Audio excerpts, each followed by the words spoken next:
ni ujung bulan tuan-tuan, no? Kira duk angan-angan tuan-tuan nak beli kitab dan cari kitab. Duk tak duk cueh malam ni mai pula dah. Tuan-tuan, duk tak duk jenguih pula malam ni tuan-tuan. Tuan-tuan pun tak ada beli kitab, saya pun tak ada nak study kitab lain ataupun hadis lain. Jadi saya baca juga jilid 12 di masjid tuan-tuan malam ni. No? Hak saya baca dah hari tu, kuliah subuh hak baru ni, tu pun baru main tuan-tuan. Kira tak ada nak lupa muka saya tengok pula. Ada. Jadi nak sebut kat tuan-tuan malam ni insya-Allah saya sambung baca bab yang kedua, Bahrul Mazi jilid yang ke-12. Cumanya tuan-tuan macam itulah saya sebut kat tuan-tuan, saya tak baca bagi banyak sebab mungkin tuan-tuan nak pakai kitab. Ujung bulan ni 28 kalau tak silap saya tuan-tuan, ada pula kuliah saya. Jadi 28 tu kalau siapa nak beli kitab insya-Allah lah, pekat-pekat beli, boleh main malam tu buka kitab insya-Allah. Nah, baik. Tuan-tuan yang dirahmati Allah Taala sekalian, saya sambung baca kitab Bahrul Mazi jilid yang ke-12. Kita masuk bab yang kedua, iaitu bab ma jaa fi fadli syuhada indallahi, iaitu bab yang telah datang ia pada menyatakan hadis yang membicarakan kelebihan orang yang mati sabilillah di sisi Allah Subhanahu wa taala. Tuan-tuan, bab hak sebelum ni hak saya baca kuliah subuh, hak baru ni tuan-tuan kita baca tentang orang yang dah mati syahid. Keinginan dia walaupun dia dah mati, dia teringin nak hidup balik semula, kemudian dia teringin nak hidup balik semula ke dunia, nak berperang sabilillah sekali lagi, kemudian nak mati syahid sekali lagi. Kemudian bila dia dah mati syahid kali kedua, dia nak hidup lagi kali ketiga, kemudian nak perang lagi, kemudian nak mati syahid lagi, kemudian dia nak hidup lagi, kemudian dia nak perang lagi, kemudian dia nak mati lagi. Pasal apa dia nak macam tu? Sebab dia sudah yakin dan dia sudah nampak janji Allah Subhanahu wa taala untuk orang yang mati dalam perang sabilillah. Tuan-tuan yang dirahmati Allah, itulah kelebihan orang yang mati pada jalan Allah, berperang melawan musuh Allah. Dia mati dalam keadaan kematian yang dimuliakan oleh Allah Subhanahu wa taala. Tuan-tuan, hadis yang pertama, bab yang pertama hari itu kita sebut tentang kemuliaan orang yang mati syahid, keinginan orang yang mati syahid. Malam ni dia nak sebut kelebihan orang yang mati syahid pula. Hari itu dia sebut keinginan orang mati syahid. Hak malam ni dia nak sebut orang hak mati syahid tu, hak mati syahid berperang meninggikan agama Allah Ta'ala, apa kelebihan yang dia akan dapat. Dan salah satu kelebihan yang saya sebut hujung kuliah subuh hari itu ni, hak saya sebut apa? Orang yang mati syahid itu walaupun pada dasarnya nampak macam dia mati, tapi sebenar-benarnya dia tak mati. Tuan-tuan, Allah Ta'ala sebut wala taqulu liman yuqtalu fi sabilillahi amwat bal ahya'un. Kata Allah Ta'ala, jangan kamu sangka bahawa orang yang mati pada jalan Allah itu mati macam mana orang lain mati. Bal ahya'un, kata Allah, bahkan sebenarnya mereka tak mati, mereka hidup di sisi Allah, sedangkan kamu tidak menyedari kehidupan orang yang mati di jalan Allah Subhanahu wa taala. Yang saya sebut kat tuan-tuan cerita tentang Palestin, hak Dr. Jamnul hari tu ni tuan-tuan, saya sebut kat tuan-tuan pasal darah yang memancut daripada tubuh orang yang mati syahid. Tuan-tuan yang dirahmati Allah. Baik, dia kata ketahuilah kiranya ya saudaraku, adalah bagi orang yang mati perang sabilillah itu beberapa kelebihan dan beberapa pangkatnya di sisi Allah Subhanahu wa taala. Dia nak sebut hak tu dulu tuan-tuan, tidak ada penafian, tidak ada syak wa sangka, tidak ada was-was bahawa orang yang mati pada jalan Allah Subhanahu wa taala itu mempunyai kelebihan dan mempunyai beberapa darjat dan pangkat di sisi Allah Subhanahu wa taala. Maknanya orang yang mati syahid itu dekat dia berada dengan Allah Subhanahu wa taala. Pangkat dia ataupun darjat dia semakin hampir dan semakin dekat dengan Allah. Maka sekaliannya itu telah diterangkan oleh Nabi sallallahu alaihi wasallam kepada umatnya. Setengahnya telah lalu beberapa hadis. Nabi dah cerita dengan hadis-hadis yang terdahulu. Nabi cerita tentang kelebihan orang yang mati syahid. Dah ada banyak hadis Nabi dah cerita dah. Baik, dan lagi akan disebutkan daripada beberapa bab akan kelebihannya itu. Bab yang telah lalu jilid 11 dia dah sebut tentang orang yang mati syahid, kelebihan dia. Kemudian dia masuk sikit dalam jilid yang ke-12 beberapa bab tentang kelebihan mati syahid. Habis kita baca bab mati syahid ni tuan-tuan, baru dia nak masuk tentang saya sebut tuan-tuan dulu tentang makanan, tentang pakaian, apa pakaian yang Nabi tak seronok kita pakai apa semua ni tuan-tuan. Yang tu kita akan masuk lepas pada bab ni. Ada orang tanya kat saya kat tu tuan-tuan. Saya tak ingat ada siapa yang tanya. Tu ada orang tanya. Dia tahu ustaz saya tak sabar ni, itulah abang apa pakaian yang Nabi tak apa seronok kita pakai. Ada kawan tu tanya apa sebab duk tunggu lambat terang nak masuk bab tu.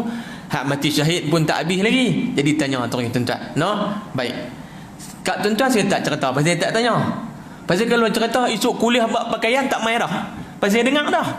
Jadi kat tuan-tuan tak cerita kat dia pasal dia tanya saya cerita lah. Tapi jangan duk tanya balik lagi tuan-tuan. Baik. Dia kata maka dan pada bab ini hadis yang menerangkan kelebihannya dan darjat-darjat orang yang mati syahid itu, di sinilah tempatnya. Maka hadisnya telah diterangkan oleh Imam At-Tirmizi dengan katanya, an Umar bin Al-Khattab radhiyallahu anhu yaqulu sami'tu Rasulullah sallallahu alaihi wasallam yaqulu asy-syuhada'u arba'atun. Diriwayatkan daripada khalifah Nabi sallallahu alaihi wasallam, yaitu Amirul Mukminin Umar bin Al-Khattab radhiyallahu taala anhu. Pasal apa disebut khalifah Rasulullah? Sebab Umar menggantikan Abu Bakar yang menggantikan Nabi sallallahu alaihi wasallam. Jadi Umar juga termasuk dalam khalifah yang menggantikan jawatan Nabi sallallahu alaihi wasallam. Baik. Dia kata apa? Berkatalah Umar. Umar kata apa? Sami'atun Nabi sallallahu alaihi wasallam. Umar kata aku dengar Nabi sallallahu alaihi wasallam bersabda ia. Tuan-tuan, itu salah satu jalan meriwayatkan hadis dengan cara mendengar perkataan Nabi sallallahu alaihi wasallam. Itu salah satu jalan sahabat meriwayatkan hadis Nabi sallallahu alaihi wasallam. Baik. Dia kata bermula sabda Nabi sallallahu alaihi wasallam. Bermula orang-orang yang mati pada perang sabilillah itu, iaitu 4 macam pangkat. Nabi kata asy-syuhada'u arba'atun. Syuhada ataupun orang-orang yang mati syahid itu ada 4 kategori. Tu mudah faham. Nabi kata ada 4 darjat orang yang mati syahid. Dia tu mati syahid. Syahid hak lagu mana? Nabi sebut ada 4 pangkat, ada 4 darjat orang yang mati syahid pada jalan Allah Subhanahu wa taala. Baik. Sabda Nabi, rajulun mu'minun jayyidul imani laqiyal adu fasadaqallaha hatta qutila fadhaka alladhi yarfa'un nasu ilaihi a'yunahum yaumal qiyamati hakadha. Kata Nabi sallallahu alaihi wasallam, yang ni orang hak yang paling utama, pangkat yang paling tinggi. Hak nombor 1 Nabi kata satu laki-laki, rajulun seorang laki-laki ataupun seseorang Islam, Pangkat pertama ni Nabi kata dia ni adalah orang yang beriman dengan Allah Subhanahu wa taala dan beriman dengan Rasulnya dengan sebaik-baik iman. Hak yang mati syahid nombor satu, hak paling tinggi ialah seseorang Islam yang dia itu, kata Nabi sallallahu alaihi wasallam, jayyidul iman, iman yang cukup baik. Dia ni mempunyai iman yang cukup baik, iman yang cukup elok, Nabi kata, iaitu apa yang disuruh Allah Subhanahu wa taala dikerjakannya dan apa yang ditegah Allah dijauhkannya. Tuan-tuan, mukmin orang Islam ataupun mukmin yang baik, dia bukan setakat beriman, dia bukan setakat percaya pada Allah Taala, dia bukan setakat percaya kepada Nabi Muhammad, dia mesti buat apa yang Tuhan suruh dan dia mesti tinggal apa yang Tuhan larang. Itu mukmin yang jayyidul iman. Tuan, Nabi kata itu mukmin yang iman dia cukup-cukup baik. Pasal bila Tuhan suruh, dia buat, tak ada benda yang dia petikai. Nama kata Tuhan suruh, petikai tak langsung. Nama kata Tuhan larang, nak petikai tak. Hak ni orang yang sebaik-baik iman. Nama kata Tuhan suruh, walaupun benda tu dia suka, tak peduli. Nama kata benda tu Tuhan larang dan dia suka benda hak Tuhan larang tu, dia tinggal hak Tuhan larang tu sebab dia percaya pada Allah. Itulah iman yang sempurna. Sebab apa dia kata sebaik-baik iman? Sebab ada orang dia Islam tapi tak sembahyang. Tuan, dia Islam tapi tak sembahyang. Pasal apa tak sembahyang? Segan nak sembahyang. Pasal apa tak sembahyang? Dia jenis balok. Tapi dia tidak menafikan kewajipan sembahyang. Cuma dia segan nak sembahyang, dia penyegan nak sembahyang, dia sembahyang tekoh-tekoh sembahyang, tekoh-tekoh tak. Tuan, dia jadi seorang pecik semua. Ya tak? Tekoh-tekoh dia rasa nak sembahyang, dia sembahyang. Dia rasa dia tak mau sembahyang, dia tak sembahyang. Beriman dia dengan iman yang tidak sempurna. Dia percaya Allah tu Tuhan dia, dia tak syirik Allah, tapi iman yang tidak sempurna. Pasal apa? Iman yang tidak jayyid, iman yang tidak elok. Sebab iman dia tidak sempurna. Baik, Nabi kata orang yang mati yang pertama ni siapa dia? Adalah orang yang dia ni sebaik-baik iman. Dia kata, baik, bila dia ada iman yang sempurna, dia kerjakan apa yang Tuhan suruh dan dia tinggal apa yang Tuhan larang. Kemudian orang ni hak sebenar-benar iman, hak seelok-elok iman ini, kemudian pergi ia berperang sabilillah, lalu berjumpa ia dengan musuh-musuh Allah Subhanahu wa taala. Dia ni iman yang sempurna. Dia masuk medan perang, dia pergi cari tang mana ada musuh. Dia bukan takat duk tunggu defend saja. Dia pergi cari, dia attack, dia serang. Bukan dia duduk dalam mood defend, bukan mood pertahan saja. Dia masuk medan perang, dia pergi cari tang mana ada musuh, dia lawan musuh Allah dengan sungguh-sungguh, maka dibenarkannya akan Allah, yakni percaya ia akan dibalas Allah syurga dan tinggi martabat hingga akan mati ia dalam peperangan itu. Dia masuk dalam medan perang, dia yakin janji Allah. Kalau kata hidup, dia berperang, kalau dia tak mati, musuh tu mati. Dan dia yakin kalau musuh tak mati, dia yang mati. Dia yakin bahawa Allah Subhanahu wa taala sudah menetapkan satu darjat bagi orang yang mati syahid. Dengan bahasa yang mudah, seseorang yang beriman, dia beriman dengan iman yang sempurna, dia masuk dalam medan perang, dia yakin dengan janji Allah Subhanahu wa taala, maka kata Nabi, itulah ia orang yang mendongak sekalian manusia kepadanya, memandang dengan mata mereka itu pada hari kiamat begini. Tuan-tuan, hak ni kena tengok gaya saya buat. Sebab hadis ni dia sebut, dia tunjuk dengan gaya. Tuan-tuan, no? Hak ni semua tak boleh tunjuk, kena langut tengok. Tuan-tuan, Pasal Nabi kata orang yang pertama, martabat yang pertama adalah seseorang Islam yang dia ni waktu dia hidup, dia masuk medan perang, dia iman yang sempurna, dia lawan dengan musuh Allah sampai dia mati, dan waktu dia lawan tu dia yakin dengan janji Allah Subhanahu wa taala akan menempatkan dia di tempat yang mulia apabila dia mati. Maka dia perang, last kali dia mati. Maka Nabi kata dia mati dia mati pada waktu dia perang tu, bangkit di bumi mahsyar, semua orang di padang mahsyar itu akan mendongak kepala ni tengok kepada orang yang mati syahid yang dapat pangkat yang pertama tadi ni. Orang akan langut, tuan-tuan. Orang akan langut. Tahu langut? Tengok ke atas, tengok orang kulit tak tahu langut tu apa dia. Ya tak?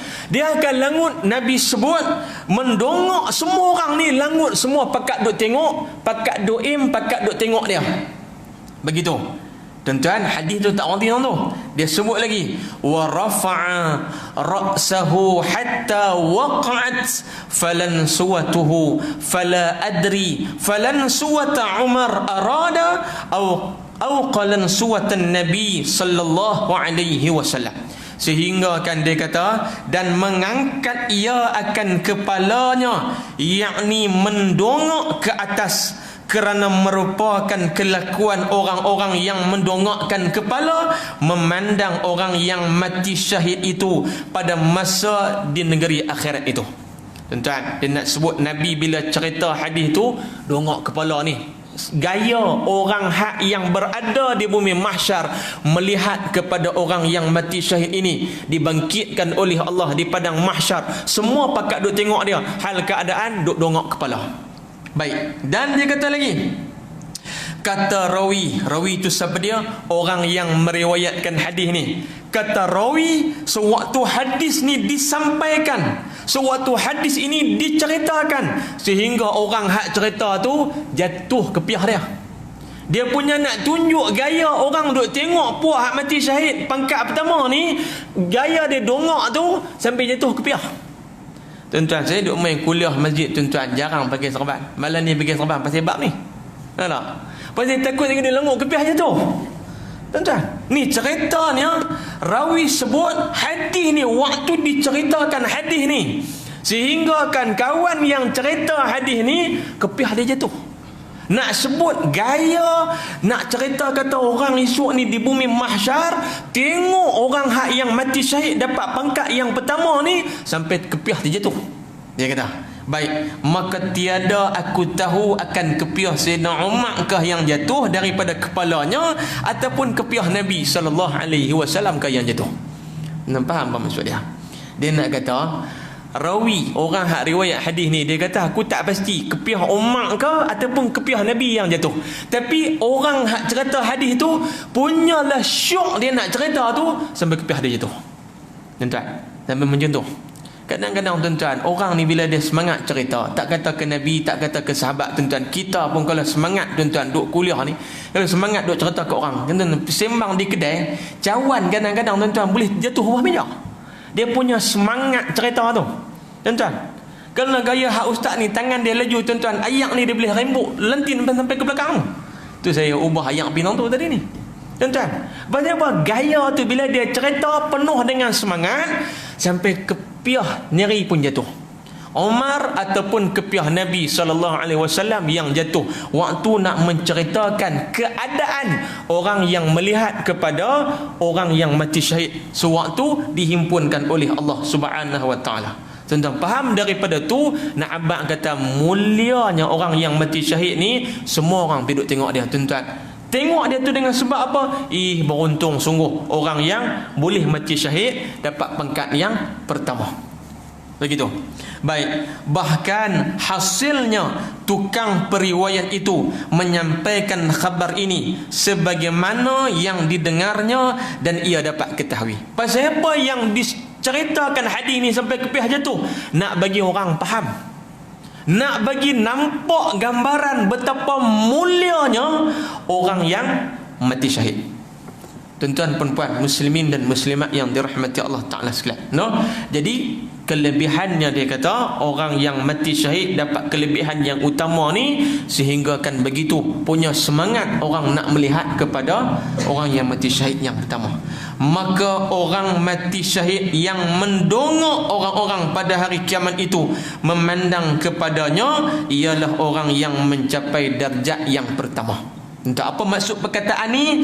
Dia kata orang yang tadi ni semua orang duk tengok dia sampai jatuh ke piah tadi ni, dia ni mati syahid. Dia ni lah pangkat syahid yang pertama dan pangkat yang paling tinggi daripada sekian orang-orang yang mati di dalam agama Allah Subhanahu wa taala.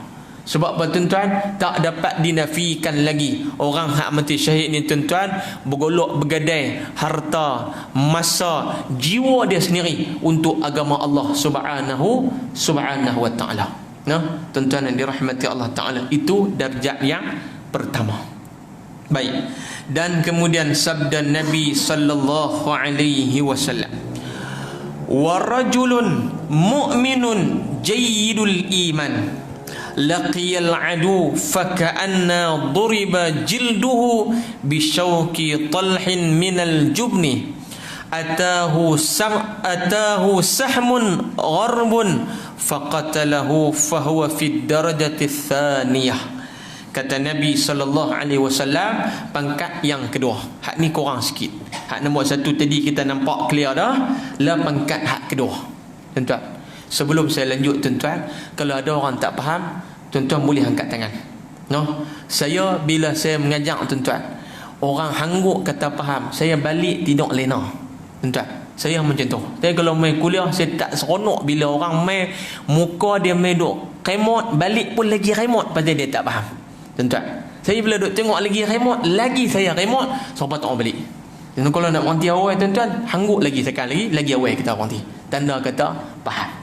Nah, baik.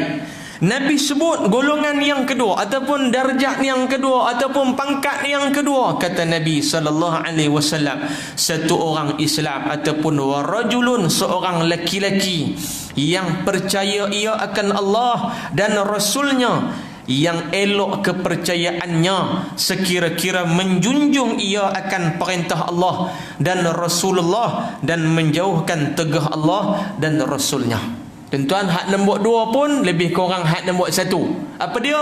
Seseorang Islam yang iman dia iman yang jayyidun, iman yang elok, iman yang sempurna. Apa maksud iman yang elok? Apa yang Tuhan suruh dia buat, apa yang Tuhan larang dia tinggal. Itu iman yang sempurna, iman yang terbaik, iman yang cukup elok. Baik. Dan dia kata pergi ia. Cuma orang yang kedua ni, pangkat yang kedua ni, dia ada kurang sikit ya. Dia tak kurang banyak, dia ada kurang sikit. Apa dia? Dan pergi ia bertemu musuhnya di dalam medan perang. Orang hak nombor dua ni, dia iman yang jayid, iman yang baik. Cuma korang dia tahu mana? Dia masuk medan perang, kemudian tetapi dirinya itu seolah-olahnya dicucuk dengan duri talhi, daripada sebab takutkan musuhnya. Nak bang kata orang hak nombor dua ni, golongan hak nombor dua, dia masuk medan perang, masuk, cuma dia ni lebih kepada nak defend diri. Tuan-tuan, dia tak menyerang sangat, dia lebih pada defend dia. Dia kira nak bertahan, dia tak apa nak lawan dengan musuh, tak apa nak laju macam kawah hak mula tadi. Kawah hak mula tadi dia masuk, dia bukan bertahan saja, dia masuk, dia pi lawan, dia pi cari mana ada musuh Allah Ta'ala, dia lawan, bagi mati buang. Kalau depa tak mati, dia mati. Kalau dia tak mati, dia pun mati. Itu nombor satu. Hak nombor dua ni, dia kira dia nak bertahan diri dulu kok mana pun, seolah-olahnya macam dia kena tusukan duri pokok ya, dia kata. Baik, tiba-tiba dalam dia duduk pertahan tu, datang kepadanya satu anak panah sesat. Mai satu sahmun, mai satu anak panah sesat. Tak tahu siapa yang tembak. Tiba-tiba anak panah sesat itu mengenainya, tak tahu siapa yang memanah akan dia, lalu mati ia juga dalam medan perang. Tuan-tuan, dia lebih pada nak defend, tiba-tiba mai satu anak panah sesat, tak tahu siapa yang panah, Boleh jadi kawan panah ke, boleh jadi musuh panah, tak tahu siapa panah, tapi musuh tu mai kena kepada dia dan akhirnya dia mati. Tuan-tuan, dan akhirnya dia mati dalam medan perang tu dengan sebab kena panah itu, maka ialah seseorang yang terbilang di dalam darjat yang kedua.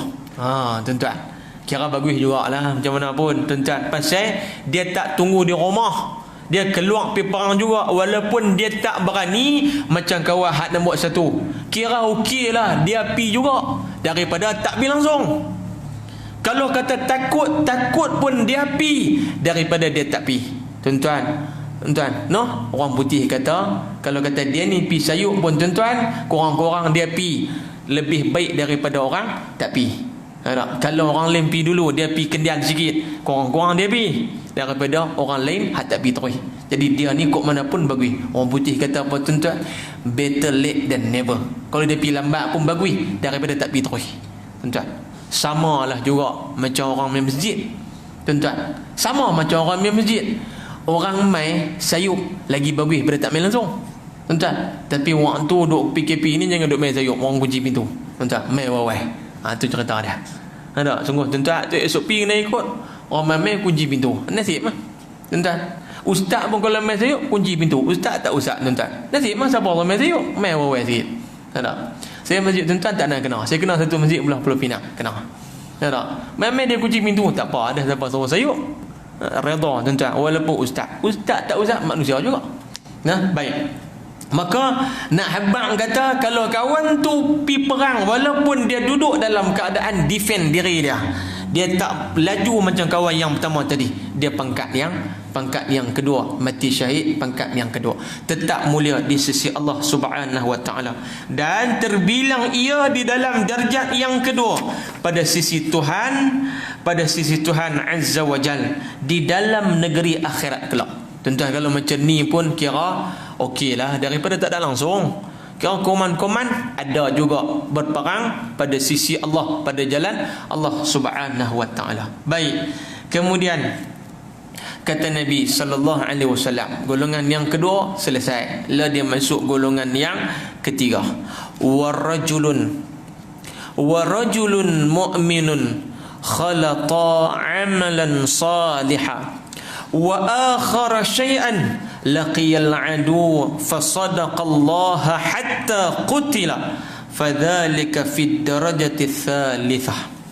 Dan yang ketiga, dan satu laki-laki, disebut warajulun, seorang laki-laki mukmin. Bila sebut warajulun itu boleh terjemah juga kepada orang, dimaksudkan juga lelaki dan juga dimaksudkan perempuan juga. Tuan, kalau ada perempuan yang masuk medan perang dan dia mati dalam medan perang macam kita sebut tadi, dia juga dapat kelebihan yang pertama ataupun kelebihan yang kedua ataupun kelebihan yang ketiga. Baik, dia kata apa? Yang ketiga, satu laki-laki yang beriman akan Allah Subhanahu wa taala dan rasulnya. Tuan-tuan, dia sebut apa? Orang yang beriman, rajulun mu'min, seorang laki-laki yang beriman tetapi tidak elok imannya. Hak nombor 3 ni dia kurang tang mana? Dia beriman, dia percaya pada Allah Ta'ala, tapi iman dia iman tak apa elok. Tuan-tuan, dia Islam tapi Islam tak apa semayang.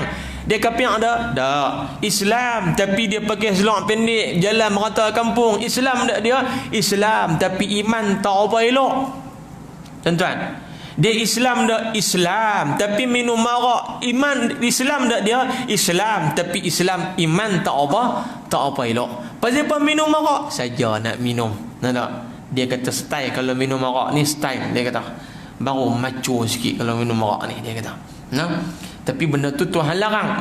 Tapi dia tak menafi Tuhan itu adalah Allah Subhanahu wa taala. Dia tak syirik Allah Taala. Dia beriman pada Allah Taala. Cuma iman dia iman yang tidak elok, iman yang tidak baik. Tuan-tuan, Baik, ataupun iman yang tidak sempurna, yakni beramal ia akan amal yang disuruh Allah Ta'ala akan dia, serta diperbuatnya barang yang dilarang Tuhan. Apa maksud iman yang tidak sempurna, iman yang tidak elok? Semayang tapi tikam ekor. Nampak? Semayang main judi. Tuan-tuan, dalam semayang duduk tengah main judi, orang bang berhenti semayang, sambung main judi pula lepas semayang tu. Tuan-tuan, semayang main masjid, tikam ekor. Tuan-tuan, ada tak ada? Ada. Masalah dia tu ada. Apa nama Islam dah? Islam, tapi tikam ekor. Tuan-tuan, pandai pula jalan apa nama naik motor merata kampung bagi kepiah, masuk kedai nak tikam ekor, lipat kepiah pun di poket. Tak? Pandai pula. Malu pasal apa? Tu tanda dia ada iman walaupun sikit. Sembunyi juga kepiah tu pasal apa? Huduh kan tengok orang Islam tikam ekor. Tak? Lipat buh dalam pakit baju. Ustaz cerita lagu biasa buat, tengok orang buat. Tak? Tu nak abang dulu macam tu. Ustaz duk cerita ustaz buat begitu apa? Tak, tengok orang buat. Dia lipat buh dalam pakit baju. Tuan. Tidak pun pakai helmet buh visor. Tutup elok tu tuan-tuan, tapi duk tulis nombor nak tikam.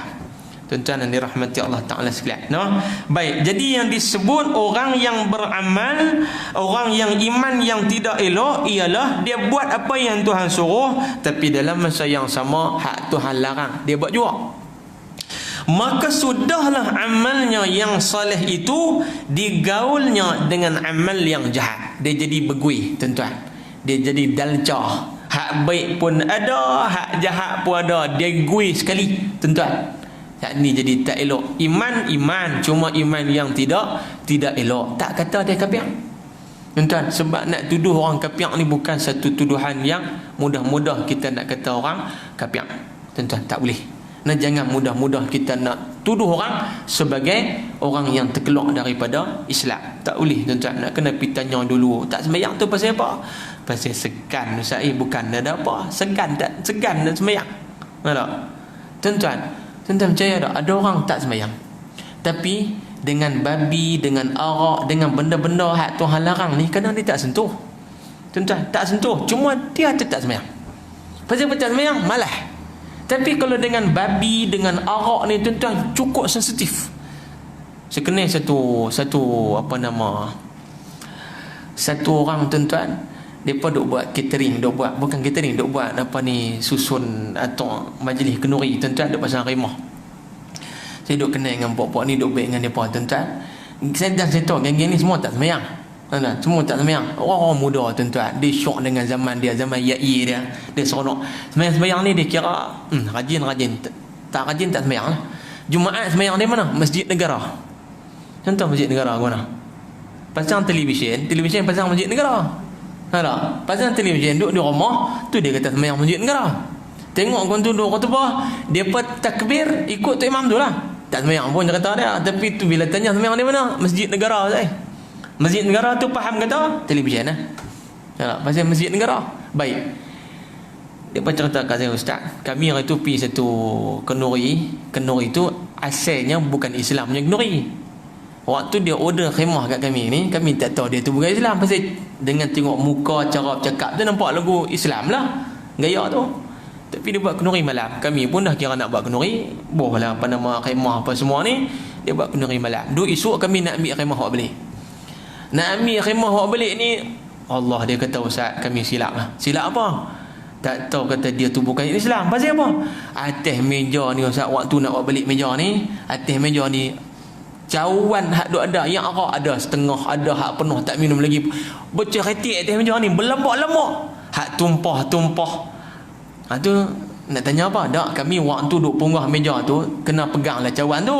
Nak kena pegang lah, tidak nak berguna tak? Nak kena pegang cawan tu, cawan pula duk ada ayam tu pula waktu duk pegang tu. Alah, ayam, tuan-tuan, dia kok mana pun dia mercik kena kita. Kok mana pun atuk bilah, pedor bilah macam mana pun, ayam tu kok mana kena kita juga, dia kata. Habis tuang cawan tu apa semua, angkat meja warna teluri ni di kaki ni, dia kata, Ustaz, kena ayam arak tu tak tahulah. Kami balik mai, Ustaz, ni taruh khemah apa semua ni terjun ban. Kami ni yang kata 4 orang kami bekerja ni terjun ban. Siapa-siapa yang terjun? Lah ustaz, kami lomok dengan selut ban ni habis satu badan ni. Apa? Najis mukhalladhah dia kata. Entah. Saya dengar dia cerita dia ni tak sembahyang pun saya kenal dia depan ni tak sembahyang. Islam tapi tak sembahyang. Entah. Puas apa nama habis apa nama buih mulut duk abang tu sembahyang tu tak sembahyang tu lah puak ni.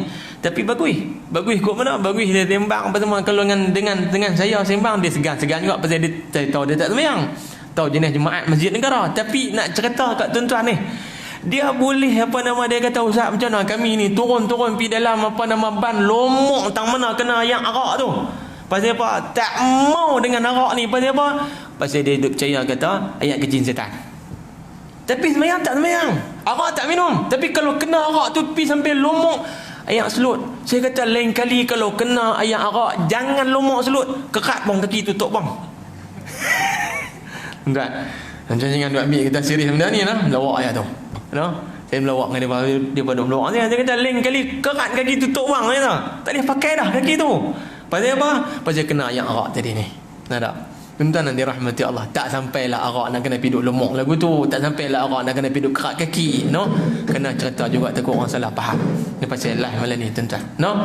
Dan nak sebut kata perangai tu tuan-tuan, walaupun tak semayang tapi dia jaga ni tuan-tuan. Arak tu tak mau nak sentuh pun tak mau. Pasal apa? Pasal tentu dia ada keyakinan kepada Allah. Allah haramkan arak, tak mau benda-benda yang Tuhan haramkan. Lagu tu.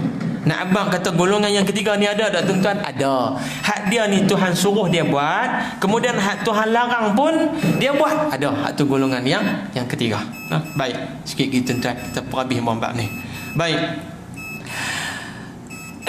Dia kata dan maka masuklah ia, maka orang yang tadi ni dia beramal dengan amal yang disuruh Allah dan dia buat juga benda yang Tuhan larang, maka sudahnya amal ni itu bercampur gui dengan amal yang jahat. Amal baik campur gui dengan hak jahat tadi ni. Baik, maka pergilah ia masuk perang lalu bertemu dengan seteru. Dia ni dengan hak kawan nombor 2 ni korang tahu mana? Kawan nombor 2 hak Tuhan larang dia tak buat. Hak kawan nombor 3 hak Tuhan larang dia buat. Tapi hak kawan nombor 3 ni lebih tahu mana? Lebih bila dia masuk dalam medan perang, dia pergi cari musuh-musuh Allah Ta'ala ni. Dia pergi cari depa. Dia pergi cari, maka masuk ia di dalam perang itu, membenar ia akan janji Allah, yakni percaya ia akan dibalas Allah pahalanya apabila ia mati syahid hinggalah dia mati dalam perang itu. Tuan-tuan, dia kurang dengan hak nombor 2 pasal dia buat hak benar Tuhan larang. Kawan nombor 2 tadi hak Tuhan larang dia tak buat. Cuma hak kawan nombor 2 dia lebih kepada mood pertahan.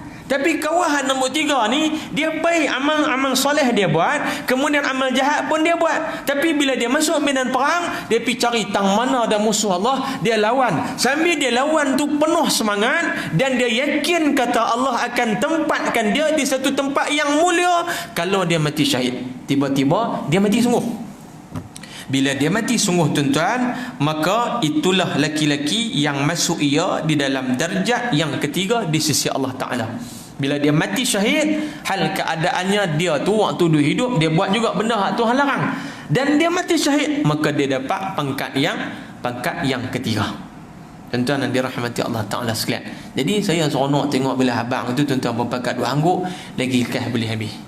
Itu cerita dah. Baik. Kemudian dia kata lagi yang keempat, wa rajulun mu'min asrafa ala nafsi laqiyal aduwa fa sadaqallaha hatta qutila fadzalika fid darajatir rabi'ah. Dan satu laki-laki yang percaya ia akan Allah Subhanahu wa taala dan Rasulnya, seorang yang percaya Allah dan percaya Rasul, makna kata orang yang beriman tetapi tidak bagus imannya. Ini teruk sekali tuan-tuan. Dia beriman tapi iman dia cukup tak bagus tuan-tuan. Cuma dia ada iman, percaya Allah Ta'ala, dia percaya Nabi, dia percaya Quran, tapi iman dia cukup tak bagus. Iman yang tidak elok, iman yang tidak bagus, yakni tidak menjunjung suruh Allah, hak Tuhan suruh dia tak buat, dan tiada menjauhkan tegah Allah Ta'ala, hak Tuhan suruh dia tak buat, hak Tuhan tegah dia buat. Tapi dia beriman kepada Allah Ta'ala. Orang kata tak sembahyang berdosa dia kata, tapi tak sembahyang juga. Ada Tuhan larang minum arak, tahu tak minum arak tu haram, tahu, tapi minum juga. Tuan-tuan, ni yang dia kata iman yang tidak elok, tapi dia percaya Allah tu Tuhan dia, Nabi Muhammad tu Nabi dia. Tuan-tuan, baik. Dan kemudian masuklah perang. Ia lalu berjumpa dengan musuh, maka membenarkan ia akan Allah, yakni percaya akan dibalas Allah dengan balasan baik apabila mati di dalam peperangan, hinggalah mati ia di dalam perang itu. Hak nombor 4 ni tuan-tuan lagi teruk. Dia ni beriman, cumanya dia beriman dalam keadaan iman yang tidak elok. Dia tak buat benda yang Tuhan suruh, dan dia buat benda yang Tuhan larang. Tetapi bila dia masuk dalam medan perang, dia lawan dengan musuh Allah. Sambil dia lawan tu, dia yakin kalau dia mati, balasan baik di sisi Allah Subhanahu wa ta'ala, walaupun dia tu tak sembahyang. Nak pergi perang tak sembahyang, tapi dia yakin dengan janji Allah Subhanahu wa ta'ala, maka dia turun pergi perang dan dia mati dalam peperangan itu. Maka itulah orang yang terbilang di dalam darjat yang keempat. Tuan-tuan, sampai macam tu Nabi sebut betapa mulia orang yang mati syahid di sisi Allah Subhanahu wa ta'ala. Tuhan letakkan golongan-golongan yang mati syahid ini di satu tempat yang mulia, di satu tempat yang tinggi di sisi Allah Subhanahu wa ta'ala. Jadi tuan-tuan yang dirahmati Allah, cita-citalah kita supaya kita terpilih dalam kalangan orang yang mati syahid. Persoalan timbul, ustaz suruh kita mati syahid, nak pergi perang tak mana ustaz? Nak pergi luar negeri pun tak boleh. Saya tak suruh pergi perang luar negeri. Tuan-tuan, kita berperang dengan kejahilan yang ada dalam diri kita. Tuan-tuan, sebab apa? Sebab orang yang berperang dengan kejahilan yang ada dalam diri, dengan maksud dia menuntut ilmu, istimewa pula ilmu yang dia tuntut itu ilmu agama, maka Nabi sebut di dalam hadis riwayat Imam At-Tirmizi dalam jilid yang ke-19 Bahrul Mazi ini, disebut bahawa orang yang mati syahid, orang yang mati dalam perjuangan dia menuntut ilmu agama, maka dia mati seolah-olahnya macam dia mati syahid berperang pada jalan Allah Subhanahu wa ta'ala, seolah-olahnya. Sehingga kan sahabat Nabi yang bernama Abu Darda kata, siapa yang piduk kata orang yang mati dalam menuntun ilmu bukan mati syahid, bukan mati yang mulia, maka kata Abu Darda, orang yang kata macam tu sungguh-sungguh dia ni tak ada akal. Abu Darda kata, sebab tak nafi lagi dah, orang yang mati dalam perjuangan jihad dia menuntut ilmu, maka kematian dia adalah kematian yang mulia, dan dia mati dalam sabilillah, mati dalam perjuangan dia mendapatkan keridaan Allah Subhanahu wa ta'ala, maka mulia orang yang mati dalam menuntut ilmu agama. Jadi tuan-tuan, walaupun kita kata orang mati dalam menuntut ilmu ni tak sampailah darjat orang mati syahid perang pada jalan Allah no, tapi seolah-olahnya ganjaran dia, martabat dia, kelebihan dia seolah-olah seakan-akan sama dengan orang yang mati dalam perjuangan menegakkan agama Allah Subhanahu wa ta'ala. Inilah 4 darjat yang ditunjukkan oleh Nabi sallallahu alaihi wasallam pada kita bagi orang yang mati syahid. Tuan-tuan, inilah khulasah ataupun ringkasan daripada 4 darjat orang yang mati syahid di sisi Allah Subhanahu wa ta'ala. Kata Imam At-Tirmizi, bermula ini hadis hasan lagi gharib. Kata Imam Tirmizi, hadis ini adalah hadis yang hasan lagi gharib. Wallahu subhanahu wa ta'ala a'la wa a'lam. Tuan-tuan, kita berhenti tang dulu insya-Allah. Baik. Lepas ni tuan-tuan, kita akan masuk satu bab. Tuan-tuan, saya nak sebut hari ni, siapa yang nak beli kitab, tuan-tuan boleh beli. Sebab tajuk hal lepas ni, kalau tuan-tuan buka kitab bagus, sebab dia ada satu isu yang kontroversi di antara Nabi dengan Ummi Haramin, isteri kepada Ubadah bin As-Samit radhiyallahu ta'ala anhu. Apa kontroversi dia? Kuliah 28 hari bulan insya-Allah tuan-tuan. Apa cerita dia Nabi dengan Ummi Haramin ini, tuan-tuan, kita akan sambung dalam bab yang ketiga, fi ghazwil bahri, iaitu berperang atas jalan laut. Apa kena mengena perang atas jalan laut dengan cerita Nabi dengan Ummi Haramin, isteri kepada Ubadah bin As-Samit? Jadi jawapan dia, tuan-tuan, penjelasan dia kita akan sambung pada kuliah saya yang akan datang, insya-Allah. Wallahu subhanahu wa ta'ala a'la wa a'lam. Apa yang baik semuanya daripada Allah subhanahu wa ta'ala. Yang terkasar, terguris hati dan perasaan tuan-tuan puan-puan sekalian, saya minta maaf. Aqulu qawli hadha wa astaghfirullahal azim li wa lakum. Kita tangguh dengan tasbih kafarah dan suratul asr. Subhanakallahumma wa bihamdika, أشهد أن لا إله إلا أنت أستغفرك وأتوب إليك. بسم الله الرحمن الرحيم. والعصر إن الإنسان لفي خسر إلا الذين آمنوا وعملوا الصالحات وتواصوا بالحق. اللهم صل على محمد في الأولين والآخرين وسلم ورضي الله تبارك وتعالى عن ساداتنا أصحاب سيدنا رسول الله أجمعين. بسم الله الرحمن الرحيم. الحمد لله رب العالمين والصلاة والسلام على رسول الله. اللهم اجعلنا من الذين يستمعون القول فيتبعون أحسنه. ربنا آتنا في الدنيا حسنة وفي الآخرة حسنة وقنا عذاب النار. والحمد لله رب العالمين. السلام عليكم.